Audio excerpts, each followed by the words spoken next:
بسم اللہ الرحمن الرحیم۔ السلام علیکم۔ جب اللہ تعالیٰ نے حضرت نوح علیہ السلام کو مبعوث فرمایا تو انہوں نے لوگوں کو ایک اللہ کی عبادت کی طرف بلایا اور ان کو کہا کہ اللہ تعالیٰ کی عبادت کے ساتھ کسی بت، مورتی، طاغوت و شیطان کی عبادت نہ کریں۔ اللہ تعالیٰ کی توحید اور اس کے ایک ہونے کا اقرار کریں، اور یہ کہ اللہ کے سوا کوئی معبود نہیں، اس کے سوا کوئی رب نہیں۔ حضرت نوح علیہ السلام نے کہا، اے میری برادری کے لوگوں، اللہ کی عبادت کرو، اس کے سوا کوئی تمہارا معبود نہیں ہے۔ مجھے تمہارے بارے میں بڑے دن کے عذاب کا بہت ہی ڈر ہے۔ حضرت نوح نے ان کو مختلف طریقوں سے دعوت دی، ان کو دن اور رات، پوشیدہ اور ظاہر اور ترغیب و ترہیب کے ساتھ اللہ کی طرف بلایا، لیکن یہ لوگ اپنی گمراہی اور بتوں کی پوجا پاٹ پر ہی اڑے رہے۔ وہ ہر وقت اور ہر لمحے نوح علیہ السلام کی مخالفت کرتے رہے، ان کی اور ان پر ایمان لانے والوں کی توہین اور تذلیل کرتے رہے، سنگسار اور جلا وطن کرنے کی دھمکیاں دیتے رہے۔ آپ کی قوم کے وڈیروں نے کہا کہ ہماری پختہ رائے یہ ہے کہ تو گمراہ ہے۔ نوح علیہ السلام نے جواباً فرمایا کہ میں گمراہ نہیں ہوں، بلکہ صحیح طریقہ پر ہوں اور رب العالمین کی طرف سے تمہاری طرف پیغام لے کر آیا ہوں۔ میں تمہیں اپنے پروردگار کے پیغام پہنچاتا ہوں اور تمہاری رہنمائی کرتا ہوں، اور مجھ کو خدا کی طرف سے ایسی باتیں معلوم ہیں جن سے تم بے خبر ہو۔ اللہ کا رسول اسی شان والا ہوتا ہے اور وہ اعلیٰ درجے کا فصیح و بلیغ اور خیرخواہ اور اللہ کی معرفت میں مثالی شان کا مالک ہوتا ہے۔ قوم کے سرداروں نے جواب دیا کہ اے نوح، تیری پیروی گھٹیا لوگ اور کم عقل لوگ کر رہے ہیں، تجھے ہم پر کوئی برتری حاصل نہیں، بلکہ ہم تمہیں جھوٹا خیال کرتے ہیں۔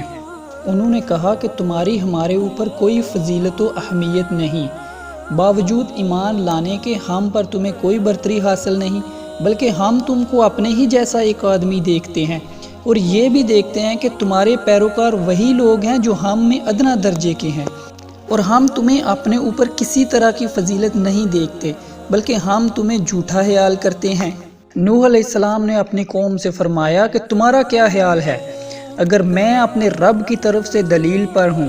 اور اس نے مجھے اپنی طرف سے رحمت عطا کی ہے، یعنی نبوت و رسالت کا منصب عطا فرمایا ہے جو تم پر ظاہر نہیں ہوئی، یعنی تم اس کو سمجھ نہیں سکے اور نہ تم نے اس کو اپنی ہدایت کا ذریعہ بنایا ہے،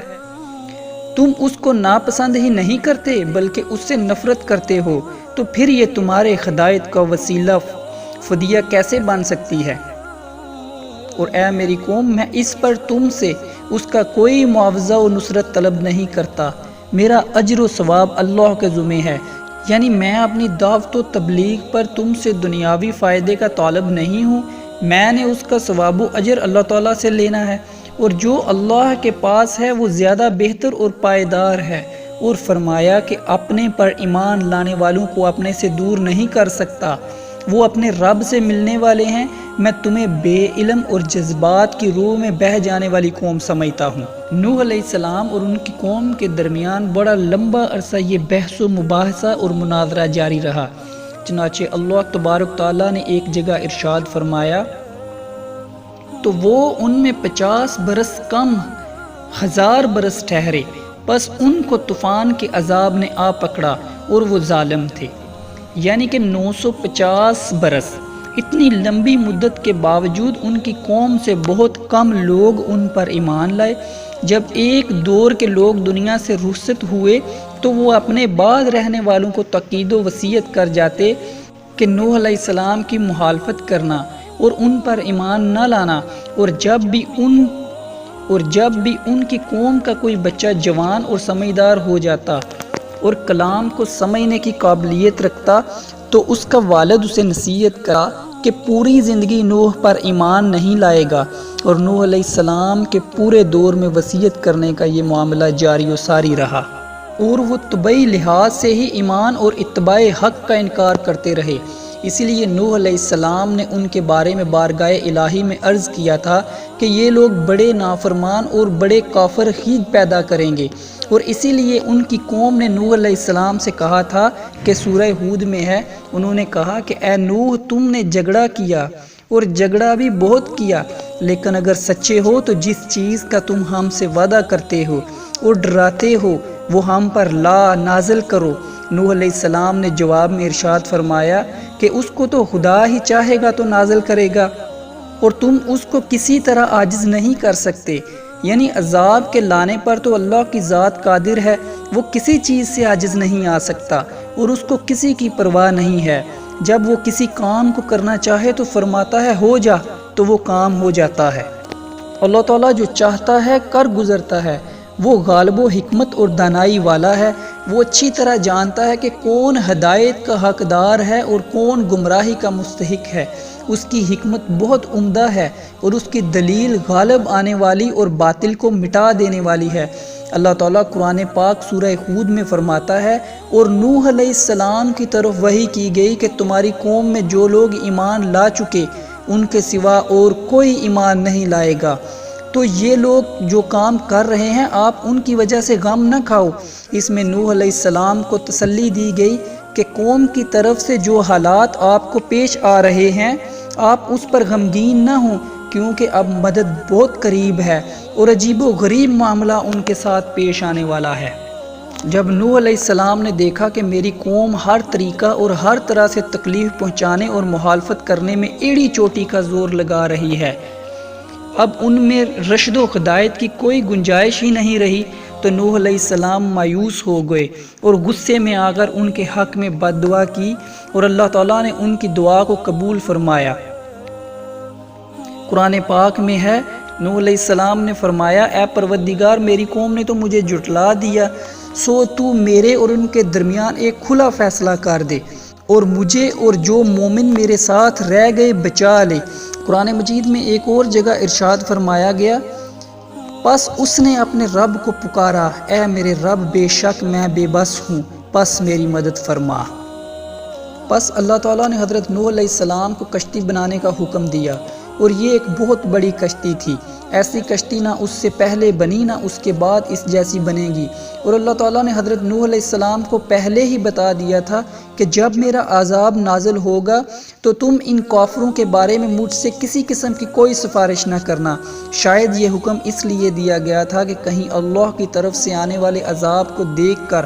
ان کو رحم نہ آ جائے، کیونکہ خبر معائنہ کی طرح نہیں ہوتی، سننے اور دیکھنے میں بڑا فرق ہوتا ہے۔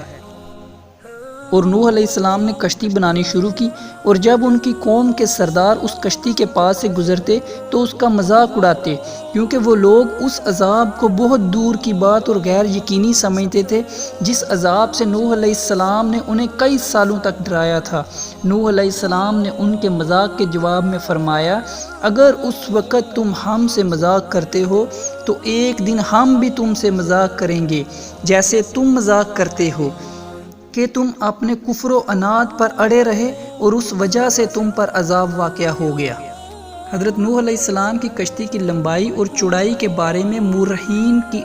رائے میں اتفاق نہیں ہے۔ حضرت قتادہ رضی اللہ تعالی عنہ فرماتے ہیں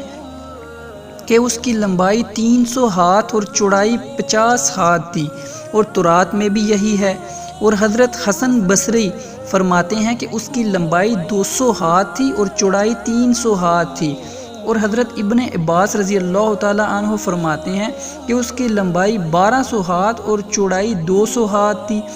اور ایک قول یہ بھی ہے کہ لمبائی 2000 اور چوڑائی 100 ہاتھ تھی۔ لیکن کشتی کی بلندی پر سب کی رائے میں اتفاق ہے، اس کی بلندی 30 ہاتھ تھی، اور وہ کشتی 3 منزلوں والی تھی، اور ہر منزل 10 ہاتھ اونچی تھی۔ نچلا حصہ چوپایوں اور جنگلی جانوروں کے لیے تھا، اور درمیانی حصہ انسانوں کے لیے تھا، اور سب سے اوپر والا حصہ پرندوں کے لیے مخصوص تھا۔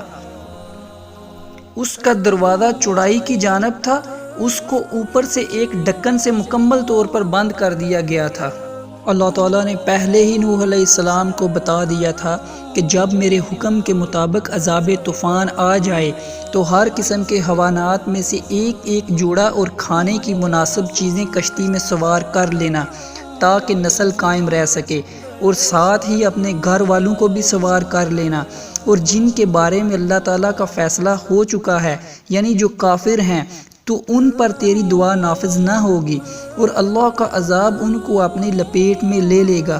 ان سے عذاب ٹال نہیں سکتا۔ اور ساتھ ہی ساتھ اللہ تعالیٰ نے یہ حکم بھی دیا کہ جب میری طرف سے عذاب نظر آ جائے تو کافروں اور ظالموں کے بارے میں مجھ سے کوئی بات نہ کرنا، کیونکہ ان کی تباہی کا میں فیصلہ کر چکا ہوں اور میرا فیصلہ واپس نہیں لیا جا سکتا، اور جو اللہ چاہتا ہے سو کر دیتا ہے۔ سب سے پہلے پرندوں میں سے کشتی میں طوطا سوار ہوا، اور جانوروں میں سے آخری جانور گدھا داخل ہوا، اور ابلیس گدھے کی دم پکڑ کر کشتی میں سوار ہو گیا۔ اس کے بعد اللہ تعالیٰ نے اتنی بارش کر دی تھی کہ اس سے پہلے اور اس کے بعد کبھی اتنی بارش نہیں ہوئی۔ تمام کناروں اور راستوں سے زمین کو پانی ابلنے کا حکم دیا گیا۔ زمین میں پانی پہاڑ کی چوٹی پر سے 80 ہاتھ اونچا ہوا، اور اس نے زمین کے طول و عرض نرم و سخت پہاڑی، میدانی، ریتلے، ہر قسم کے علاقوں کو گھیرے میں لے لیا، اور روئے زمین پر کوئی آنکھ حرکت کرنے والی باقی نہ رہی، اور نہ چھوٹوں یا بڑوں میں سے کوئی زندہ رہا،